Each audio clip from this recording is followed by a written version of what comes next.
अहम खबर दे रहे हैं तोशाखाना 2 केस विच बानी पीटीआई ते बुशरा बीबी ते जुर्म साबित होने ते मजमूई तौर ते 17 साल की सज़ा सुना दी गई है। स्पैशल जज सेंट्रल शाहरुख अर्जुमंद अडियाला जेल पहुंचे। उन्होंने फैसला सुना दिता है। बानी पीटीआई दफ़ा 409 के तहत 10 साल की सज़ा सुनाई गई है। बानी पीटीआई इंसदाद रिश्वत सतानी एक्ट के तहत 7 साल सज़ा सुना दी गई है। मजमूई तौर पर 1,64,05,500 रुपये फी कस जुर्माना भी आयद किया गया है। तोशाखाना 2 केस बानी पीटीआई ते बुशरा बीबी नूं जुर्म साबित होने ते मजमूई तौर पर 17 साल की सज़ा सुनाई गई है। बानी पीटीआई ने बुशरा बीबी नूं कैद की सज़ा हो चुकी है। बानी पीटीआई नूं जुर्म साबित होने ते मजमूई तौर पर 17 साल की सज़ा ते बुशरा बीबी नूं मजमूई तौर पर 17 साल की सज़ा ते जुर्माने की सज़ा भी सुनाई गई है। बानी पीटीआई नूं दफ़ा 409 के तहत 10 साल की सज़ा सुनाई गई है। बानी पीटीआई नूं इंसदाद रिश्वत सतानी एक्ट के तहत 7 साल सज़ा सुना दी गई। दफ़ा 409 के तहत 10 साल कैद की सज़ा ते मजमूई तौर पर 1,64,05,500 रुपये फी कस जुर्माना आयद किया गया है। अहम खबर है स्पैशल जज सेंट्रल शाहरुख अर्जुमन ने तोशाखाना 2 केस का फैसला सुना दिता है। दफ़ा 409 के तहत 10 साल कैद की सज़ा मजमूई तौर पर 1,64,05,500 रुपये फी कस जुर्माना आए। तोशाखाना 2 केस बानी पीटीआई ते बुशरा बीबी नूं जुर्म साबित होने ते मजमूई तौर पर 17 साल की सज़ा सुना दी गई। इस टाइम नुमाइंदा चौपाल इमरान असगर रावलपिंडी तो साढ़े नाल मौजूद ने।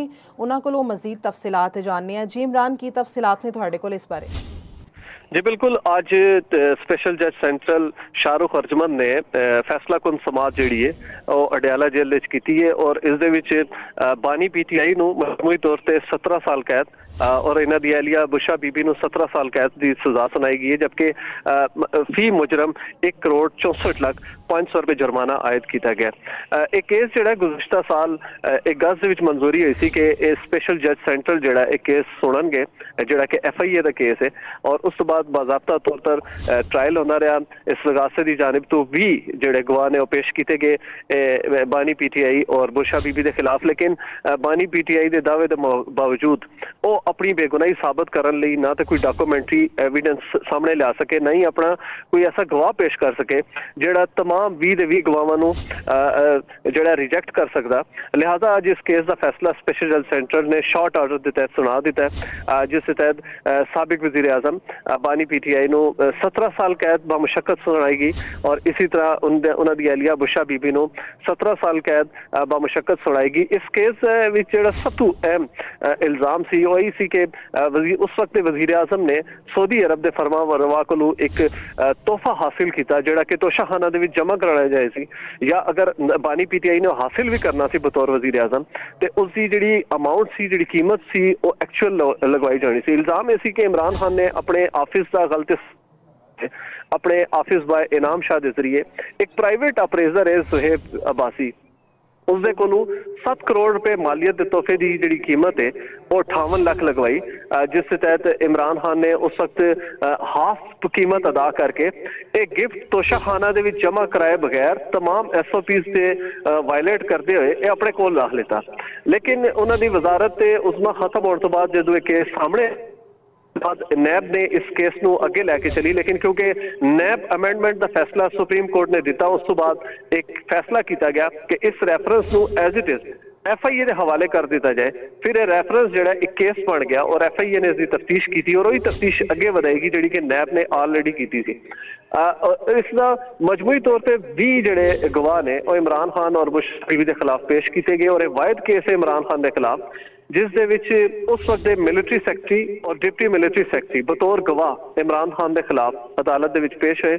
इमरान खान के वकला जोड़े बैरिस्टर सलमान सफदर और दीगर जोड़े वकला सन उन्होंने इस केस का दिफा किया, लेकिन वो अपने मुलजमान अपने मुकलान की बेगुनाही साबित करने कोई अहम गवाह पेश नहीं कर सके।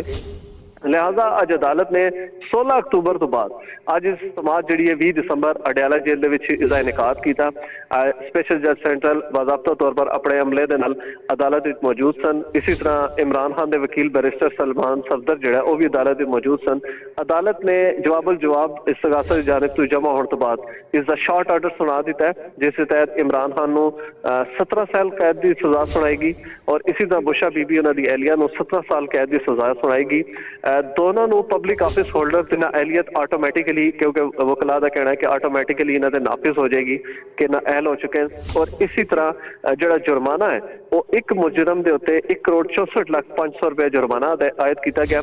जुर्माने की अदम अदायगी के उत्ते मुजरमान को मजीद सजा जी वो कटनी पेगी।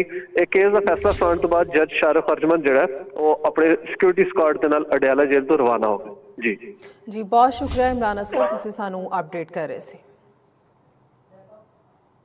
नाजरीन, तोशाखाना 2 केस विच पानी पीटीआई ते बुशरा बीबी नू जुर्म साबित होने ते मजमूई तौर ते 17 साल की सज़ा सुना दी गई है। स्पैशल